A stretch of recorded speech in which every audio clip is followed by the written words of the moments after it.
Hello, everyone. Good morning, good afternoon, or good evening, depending on where in the world you're joining us from today.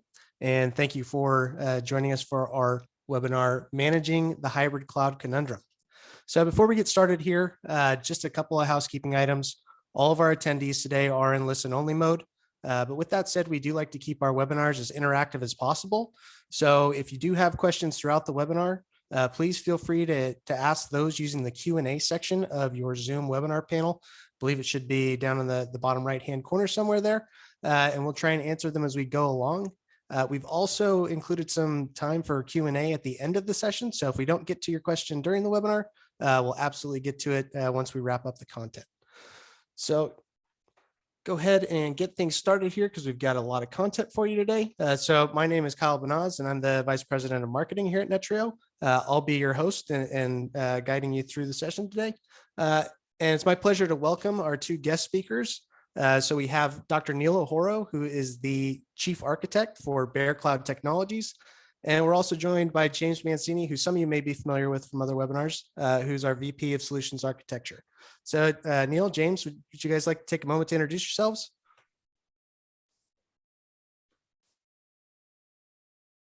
Neil, I think you're on mute. I was. Thank you very much. Hi, folks. This is Neil Ohoro. I am the Chief Architect for Bear Cloud Technologies. I've been working in the industry for about 30 years, both on the pre-sales and the post-sales side. And I've worked for a wide variety of customers from SMB all the way up to enterprise and service provider. James? Yeah, so my name is James Mancini, and I'm the Vice President of Solutions Architecture and one of the original co-founders of Netreo. So I've been at Netreo for 22 years now, since we started up in 2000. And prior to that, I worked in product marketing for Cisco Systems. Awesome. Thank you, gentlemen. So we'll go ahead and kick things off. So today, got a lot of content to cover, so I'll try and keep this short and sweet. But we'll be talking a little bit about the hybrid cloud conundrum in general, but what that entails is the distributed workforce paradigm shift and things we've seen over the last couple of years, just industry-wide, industry structural changes and kind of the ideal state versus reality. We'll really dive into the hybrid cloud challenges that we're seeing across all industries and all types of IT infrastructures. And then we'll close out with a little bit of information on our vision for managing the hybrid cloud conundrum. And then, of course, as I mentioned, we'll dive into some live Q&A. So with that, I'll go ahead and pass it over to Neil and James. Thank you very much. We chose this one because we think that this is very near and dear to a lot of us, and that in the pandemic, there's a challenge of shifting work paradigms. Traditionally, we consider brick and mortar that brick and mortar paradigm the model that we use. And now that the pandemic has occurred, what we're seeing more of is that people are shifting from more of a remote mentality to a distributed workforce. So what we want to do is figure out how do we shift from the brick and mortar office work paradigm to a distributed workforce, meanwhile reduce the stigma traditionally associated with working from home. Well, the shift in the mentality starts with instead of thinking of remote work and bodies in seats to a distributed workforce. And really what that means is no matter where you are, you can work and participate just as if you're in a traditional office building. What we've learned from this is that we've actually gained new abilities, actually superpowers. And these superpowers are that we don't have to be born around Silicon Valley anymore. The talent is global, which means that it can be evenly distributed. And that means that we could have some of our best and brightest could be in a foreign country like Berlin, or they could be in South America, yet they're able to participate with us just as if they were in the office. What that also leads to is the fact that we're actually able to bend time. What we mean by that is the fact that we can be wherever we need to be, regardless of where we really are, because of the fact that we're distributed and we're online. And certainly there are other things that allow us these or I should say other powers that we've gained, such as sitting in bumper to bumper traffic. Some people like being in office, and there are other people that perhaps maybe not so much, where they don't have to have that 1 hour or 2 hour commute anymore. What this means to us is that typically in a traditional brick and mortar paradigm where we have bodies and seats, that really what we should be doing, instead of focusing on problems associated with creating, managing, and scaling a distributed work infrastructure, we should focus on the superpowers we get from doing distributed work. That means that perhaps maybe 20% of our time we're focused on fixing problems associated with working distributed, and 80% focusing on the abilities to be able to work distributively. And with Netreo, we're focusing on industry standards and methodologies for the management configuration of our networks, coupled with strong API support that allows information technology and operational technology operations to manage these networks from the secure access to the cloud to the on-premise IT/OT endpoint assets, which means that we can actually focus on emphasizing our newly distributed paradigm and our flexing our superpowers. So the takeaway from this is the solutions are focus on the solutions that fix the problems we have with getting a workforce in a distributed infrastructure, flex our superpowers, have end-to-end visibility in the network and the application. Next slide.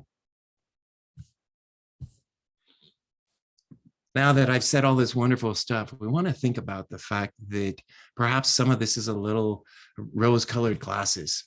And so that means we have some of these perceptions in these industry changes, more of an ideal wish list.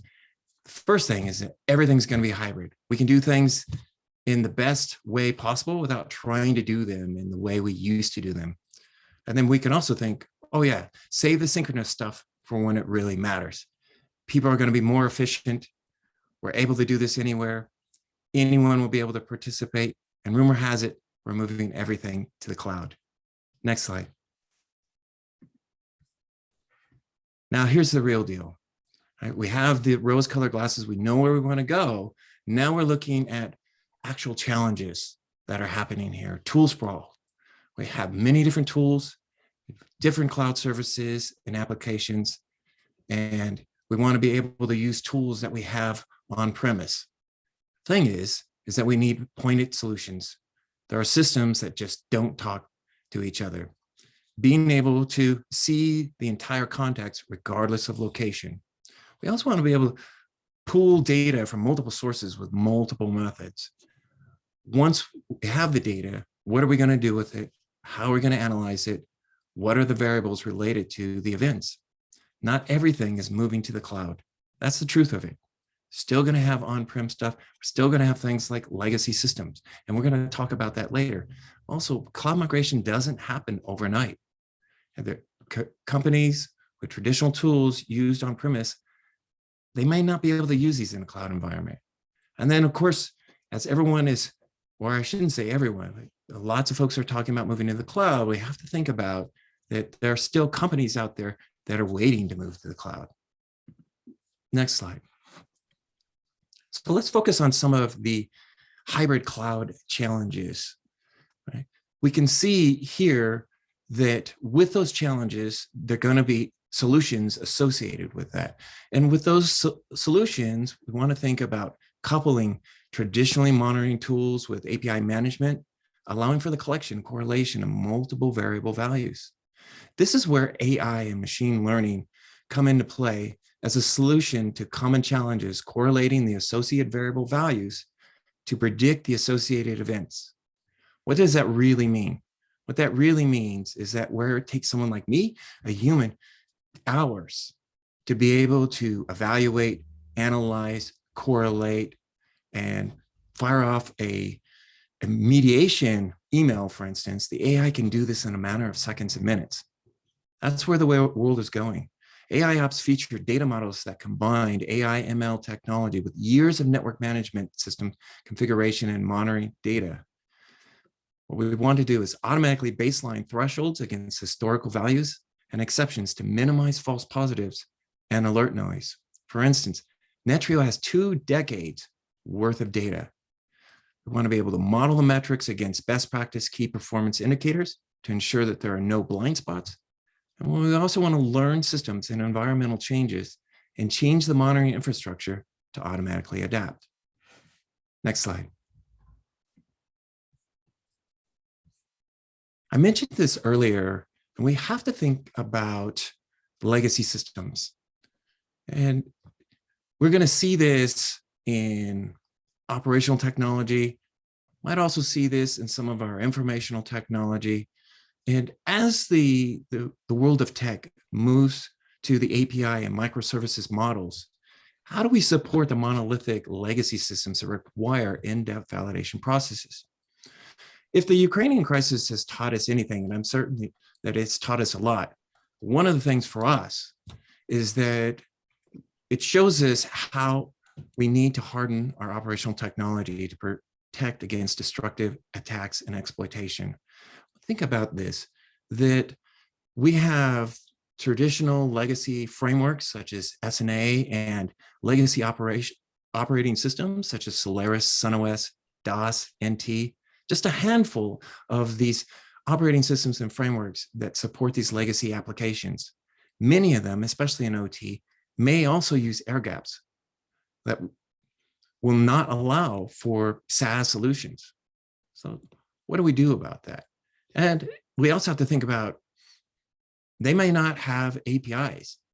And let's be honest, while we all talk about APIs today and communicating with webhooks, we also have to think about that APIs aren't necessarily globally standardized. So that means that we have to fall back on traditional protocols such as ICMP, SSH, WMI, SNMP, and others to monitor and configure.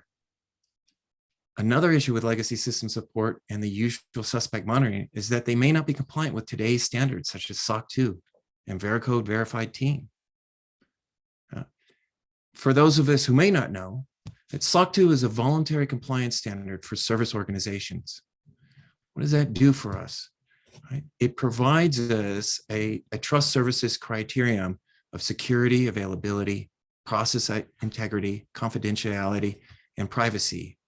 And this is one of the reasons that Bear Cloud Technologies is not only a partner of Netreo, we're also a customer. What does this also get us? Well, when we think about Veracode Verified, there are different levels in here. And what we want to do is we want to talk about what good is. So we have to establish this baseline of what good is. Now, Netreo offers both SaaS and on-premise solutions, right? And so that means that we have monitoring tools that allow for legacy system monitoring and include SOC 2 and Veracode Verified Team compliance. And so along with that, we want to document the application does not include very high or high flaws, and that we have 60-day remediation grace periods to remain in compliance. There are other things along with that. We want to establish scanning cadences at least every 90 days. We want to identify a security champion within the development team to serve as a peer resource. We want to provide training and labs, secure coding for the identified security champion. We also want to think about assessing open source components for security and document that they don't contain any very high or high vulnerabilities. And lastly, we want to provide developers with remediation guidance for both first-party code flaws and open source vulnerabilities. Next slide. Good. So before we jump on, I want to ask a question for James. So James, in your experience with implementations and speaking with customers on a regular basis, I mean, what are some of the challenges that you have experienced or seen specifically with these different migrations to the cloud, and then also having to manage that balance between the newer SaaS type offerings and then the legacy on-premise systems that still have to be managed? Yeah, I mean, I think one of the most common challenges that we see there is customers who are trying to move to the cloud, but are afraid of losing visibility when they do so, or really, creating blind spots because now they're giving up not only control of the hardware layers, by moving those applications in the cloud, but they're often, now dependent on those cloud providers to provide the visibility into those applications. And in a lot of cases, it gives them, a very limited perspective on what's going on in the application, and they really can't integrate that with the on-premise legacy systems that they're still going to be supporting for at least years more. And in some applications like retail, for example, there's always going to be on-premise systems like POS systems, or on-premise resources that they're never going to be able to get rid of as long as they've still got that physical presence. So even if they move the application into the cloud, they've got this problem where they've got two different worlds they're trying to monitor at the same time. And finding a tool that can kind of seamlessly blend the two is one of the most common use cases that we get tapped to help solve. Yeah, and retail, that's a great example, and I think we see that a lot in education as well. So, and they're kind of in flux right now because all the students they went remote, and then now there's like a mix. So some are back on premises in the classroom, some are staying remote for certain reasons. So absolutely a lot to manage there. Alrighty. So Neil, back to you. Appreciate it. Hey, thanks, James. So let's really talk about the hybrid cloud conundrum and the challenges associated with cloud resource monitoring. What does that really mean to us? And so as we become a more distributed workforce with both on-premise and the cloud, combining the on-premise with cloud monitoring could mean monitoring with two different systems, one on-premise, one in the cloud, or inefficiently monitoring the same data twice. The other thing to consider is that separate monitoring systems with disparate systems, right, can lead to a lot of finger pointing. I personally have been there many times where I'll go into a maintenance window, and at the end of the maintenance window, maybe not everything is working the way it's supposed to be. And then there are a lot of variables associated in different business units, and there's a lot of finger pointing that occurs. A lot of that's just due to human error, just being able to point out and isolate the errors and issues. So we really want to figure out, how do we solve this? Well, the solutions are to consider the concept of a distributed infrastructure lends well to unified or a unified monitoring system, gluing together disparate systems. I want us to think about that when we talk about a central pane of glass, that's kind of old school. What we really want to think about is a single source of truth. What do we mean by that? What we mean by that is we want the data. We want to be able to collect the variable data, and we want to be able to analyze it, correlate it, and look at the observed significance. Now, we could do that as humans, and we still do that as humans. We also want to think about, how do we automate this? And how do we put some AI and machine learning behind this? Well, instead of a central pane of glass, what we want to think of is this unified monitoring system full of stack awareness. And James is going to talk about this later as far as what do we actually mean by full stack awareness, seeing everything from the infrastructure underlay to the application layer.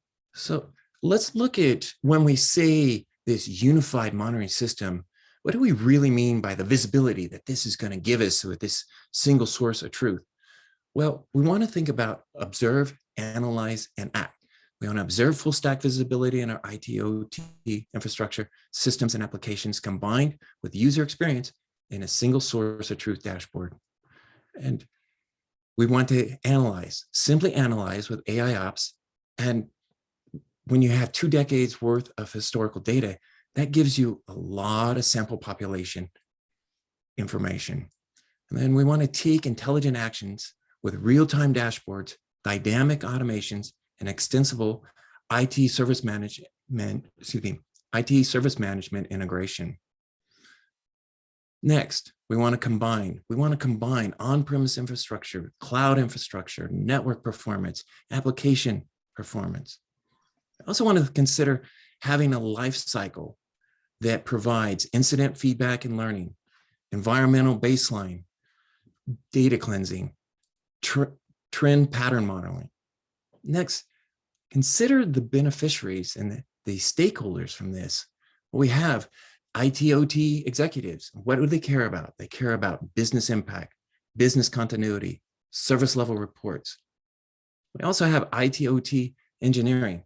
What do they care about? They care about capacity planning, IT automation, ramp up, down resources, advanced forensics. And think about IT/OT operations. What do they care about? Well, they care about things like service management integration, incident management, live dashboards, automation, and remedies. Certainly, there are a couple others we want to make sure that we include is non-IT/OT departments. Show the status of key applications without needing to know the collection of nomenclatures. What's happening in my network?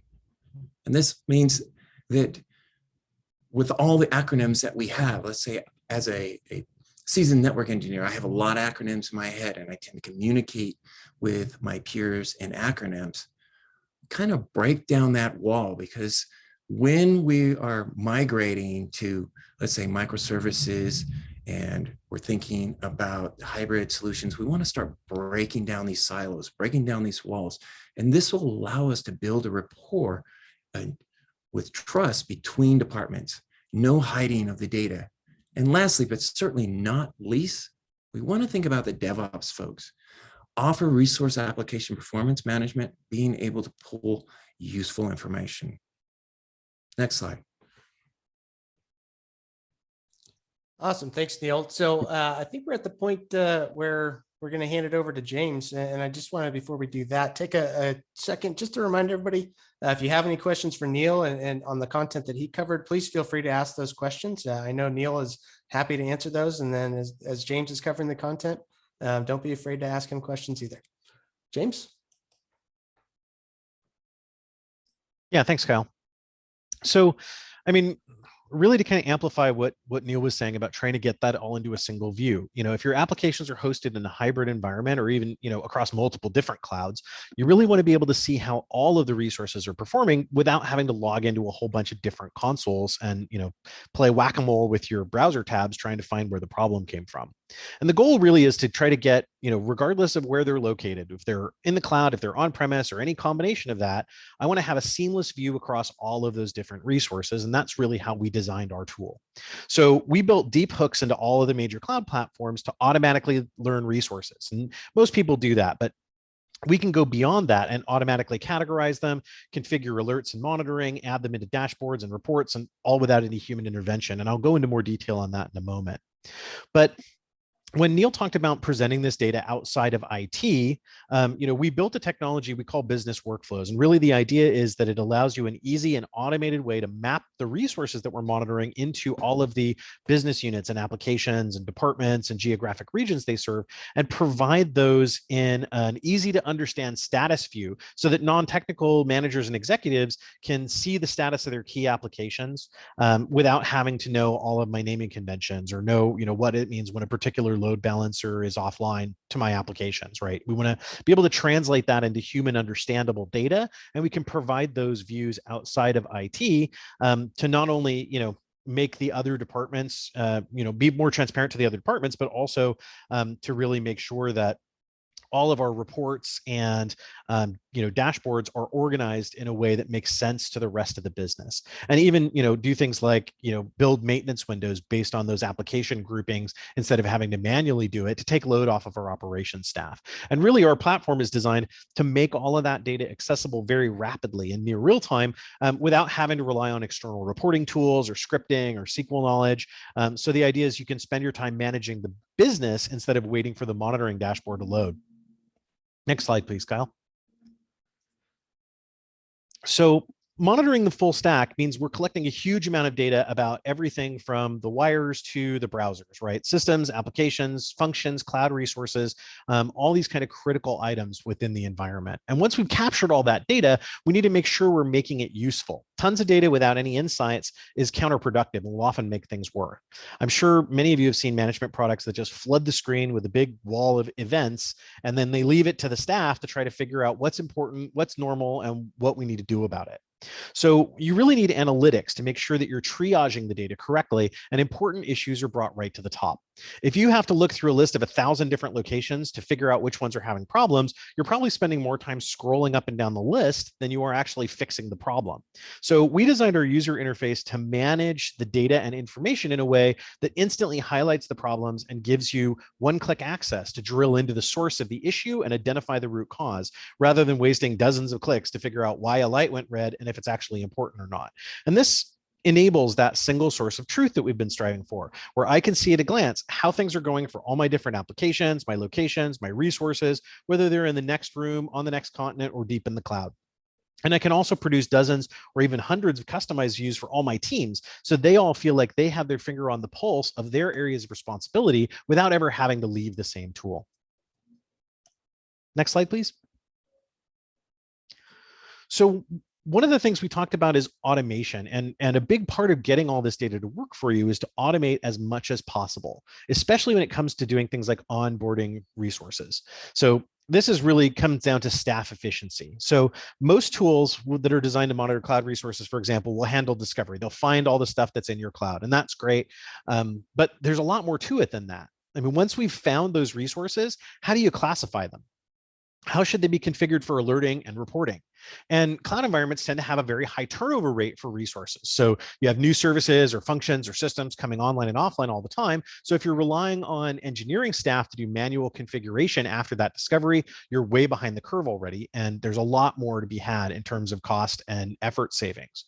So the idea is that once we've found those resources, we can identify what's running on them, what function they're performing, or even by your naming convention, what they're supposed to be doing, and use that information to automatically populate them into all of the right screens, all the right reports, and then apply templates to them that control all the settings. So now all of my alerting is configured, all of my notifications, all the different services I want to monitor can be automatically configured, and those devices can be brought on board into monitoring with a minimal to no user intervention. And now, as soon as I provision something in the cloud, I don't even have to go through a checklist to make sure it got monitored. My system found it, identified it, configured it, and now it's been put into management. And things like my event-driven automations, configuration compliance rules, all my dashboards and scheduled reports are all automatically updated. So I don't have to remember to go back in and do all that stuff, or risk, having an outage I didn't know about because nobody bothered configuring, that particular automation, or nobody bothered putting in the notification for that particular application service. I'm not relying on people to do it. I'm able to do it programmatically. And we do this out of the box for both cloud hosted and on-premise resources. So the idea is to be able to scale your enterprise up without having to scale your administrative overhead. Hey, James. So it looks like we just had a question come in from Gaurav in the audience. So the question is, how about Google Cloud Services? Yeah, Google Cloud Services is one of the cloud providers that we support, although we do have slightly more limited support for Google Cloud than we do for Azure or AWS, just based on what we've seen in customer demand. Awesome. Thank you, James. Shall I move on? Yeah, go ahead, please. Okay. So when we're talking about integration and automation, one of the things that we kind of set as a criteria is, can you fire off automated responses to incidents and execute scheduled actions? So this is one of the areas where, if I've got some well-known resolutions that I can apply to a particular problem, I should be doing those automatically. And I've actually talked to customers and I've heard engineers say things like, well, when we get this alert, we know we have to log into the server and run these commands. Well, if you know that, then that process should be automated, right? So if we can improve the quality of life and reduce the administrative burden and the load on those operations staff, by picking tools that have these kind of capabilities. And the idea is that we want to make sure we're able to take appropriate actions in the event of a failure or even an anomaly that we detect by automatically executing commands on devices or sending API calls to applications or cloud providers. So you can tie in things like CLI commands like SSH or PowerShell, or use APIs like webhooks. So the idea is that the monitoring system can restart those ports or processes, can launch additional containers, retest applications, free up disk space, or even dump real-time diagnostics when we get an incident that we detect. Now, according to a recent study by DEJ, 68% of an IT team's time is spent on tasks that do not contribute to key business outcomes. And one of the hidden benefits of automation is that we can offload a lot of the drudge work that has to be done by the engineers. And this frees them up to spend more time working on higher level items, like actually deploying new features or infrastructure or applications. And by eliminating the drudge work, you'll actually be able to attract and retain more skilled employees, which is especially important given the current hiring environment out there. The theory is you can hire a much better chef if they know they're not going to be the ones doing the dishes. That's a great point, James. And I love the data point from DEJ, because you mentioned they're spending a lot of time on things they shouldn't. And one thing we're talking about moving to the cloud, they could be spending that time migrating their systems to the cloud instead of dealing with all these issues. So, yeah, and maybe an even better way to put that is not things that they shouldn't be doing, but things that they shouldn't have to be doing, right? Yes, Things that should yes. be automated for them. Yes. And that's really the key. Exactly.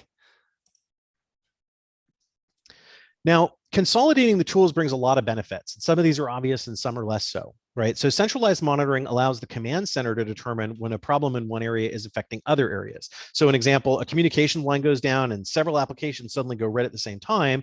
Now the command center has central visibility to know which support teams to notify. And the classic example of this is, picture a network device failure, and that network device failure causes a problem reaching a storage array, which leads to a database failure and thus an application failure. And now if each of those teams is using their own tool, they're each going to get a separate alert. And now I have the network team, the storage team, the database team, and the application team all running around trying to see if they're the problem. Now, in the best case, that delays recovery and is a huge waste of resources. And in the worst case, it can introduce entirely new problems to fix as teams start tinkering with things, looking for what the root cause of the problem might be. But if all the teams are using the same tool set and share that same source of truth, they're much less likely to get into finger pointing exercises like this. Well, your tool shows the application isn't responding, but our tool says it's fine, or even having trouble tickets bounced between teams while the whole time the outage just drags on. So now I'm going to turn this back over to Neil to introduce you to Bear Cloud for those of you who haven't worked with them yet. Thank you, James. Hey, folks. One of the things that I want to reemphasize is that we do what we say. And that's why with Netreo, we're not only a partner, we're also a customer. And we use these tools because they help us. In fact, they help us help you, because one of the things that we do here at Bear Cloud Technologies is we're a managed service provider, and we're a partner with companies such as Netreo to provide managed services to our customers. We also offer our own cloud and professional services. And I want you to consider this. We've got decades of experience going behind this, because many of us have worked together with partners, we've worked together, we've been customers, we've been the OEM, and we partner with a lot of them, right? So we have some of the big names on here that many of you may have used: Palo Alto, Dell, Arista, Juniper, the list goes on. Certainly a lot of different partners are behind us, and Netreo is a big part of that, because what we're looking at is the stitching in this case for this monitoring, for that single source of truth. We provide security services, contract services, staffing services, and we also help you with your design entire infrastructures, help you deploy and manage that. And you can see that we've won multiple awards. We are definitely an up-and-comer. And when I say that, keep in mind, many of us have worked together at other companies to make this happen. So you've got decades of experience in here, and you've got some of the value names that you know as your partners. Next slide. Yeah, thank you, Neil. So I'm just going to take a couple of minutes before we get into live Q&A here. And just another reminder, please submit those questions for us. We'd love to answer them. Anything on Bear Cloud related, Netreo related, we'd love to share our thoughts with you. So for the uninitiated, Netreo has been in the business of full stack monitoring and management, as James mentioned, for 22 years now. We serve over 1,000 customers across the globe in just about every industry you can think of. So everybody from finance, aerospace, and transportation, all the way to emergency services, marketing, advertising. again, you name it. So we also, we talked mostly about Netreo today, but we do have a full suite of observability solutions. So on top of Netreo, we also have our Retrace APM platform. And for the devs in the house today, we also have a real-time code profiling application that goes right on your desktop and analyzes your code as you write it.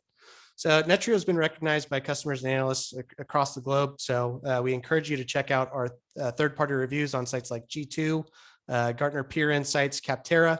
And then as Neil was touching on, we've always put security first. And in recent months, we've actually validated that through third parties.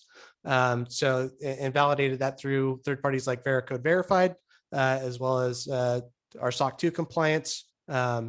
So we encourage you to check us out. We'd love to show you a demo of Netreo.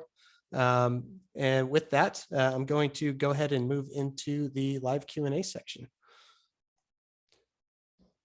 So, and while we're answering the questions that come in, I do want to throw up a poll. So just let us know how we can help you further. If you'd like to know more about Bear Cloud and their services, or if you'd like to see a technical demo of Netreo's capabilities, see how we can help you with that on-prem and cloud. We'd love to do that. We can also talk pricing for your organization if that's something you're interested, if you're looking to migrate to a new tool. So it looks like we had one question come in. Does Netreo work with Oracle Cloud, OCI? So Oracle Cloud is one where we do have some limited support today, but there's more support on the roadmap for that towards the end of the year. We're building a framework for cloud providers to make it really cloud agnostic, to be able to monitor things in any cloud. Every cloud provider's got slight differences in their APIs. Some provide more information than others. And so we're trying to kind of build a modular system that will allow any cloud provider to be supported. But today we do have limited support for like virtual machine monitoring in the Oracle Cloud. And then that's on the roadmap for later this year to expand. Great. Thank you, James. So another question we have here. So we talked a little bit about AI and ML and then AI ops, of course. So James, do you have any examples of customers who have leveraged AI ops autopilot and the results that they've seen? Yeah, we had one customer who had set up quite a lot of monitoring in their environment for all of their backbone and server devices and for several other applications. And they were actually receiving a large number of alerts. They hadn't really done the configuration quite, ideally. Over the years, they'd kind of added a bunch of stuff and changed a bunch of stuff and had, administrators come and go. And as a result, the configuration wasn't really fully optimized. So we, they came to us and said, how can you help us with this problem? And rather than suggesting a whole bunch of services to fix this, we actually turned them on to AIOps Autopilot. And what Autopilot was able to do for them is by analyzing the configuration of the monitoring system and how they had their alerting set up and how it was interacting with the devices in the environment, they were able to almost immediately eliminate more than 95% of the false positives they were getting just by adopting the suggestions that Autopilot threw out there and just clicking the go ahead and fix this problem button and have it make those adjustments directly to the monitoring configuration. Awesome. Thank you, James. So I'm not seeing any other questions trickle in, but I do want to leave that open. We've still got a few minutes. So while we're waiting for any more questions, Neil, I want to open up to you. Any other closing thoughts? Absolutely. I appreciate that. I think we touched on this in the beginning and then we talked about it later. And one of the things that we're going to see here is that we're still adjusting to this whole distributed workforce paradigm. And as we do that, what that's going to do for us is these problems where we're, instead of focusing on business solutions, we're focusing on the problems that allow us to do our work. We're going to see a reduction in this. And we want to focus on perhaps maybe 20% focusing on those problems and the rest of it at 80%, allowing us to flex these superpowers and work in this distributed paradigm. Excellent. Thank you so much, Neil. And James, any closing thoughts from you? No, I think Neil covered it really well, actually, and I really appreciate everyone taking the time to come to our webinar today and hear our thoughts. Awesome. Well, okay, that wasn't a question. Yeah, thank you, Gaurav. Thank you for attending. everyone, we appreciate you joining us today, taking just a little bit of your time. We know everybody's got busy schedules. So I will also be sending out a recording of this webinar to everyone. Should be to you by tomorrow, hopefully this afternoon, but we'll see what happens. But thank you again, everyone, for joining us. James, Neil, thank you as always for your insights and sharing them with our audience today. Yeah, have a great weekend, everyone. Absolutely. Take care, all. Take care, everyone. Cheers.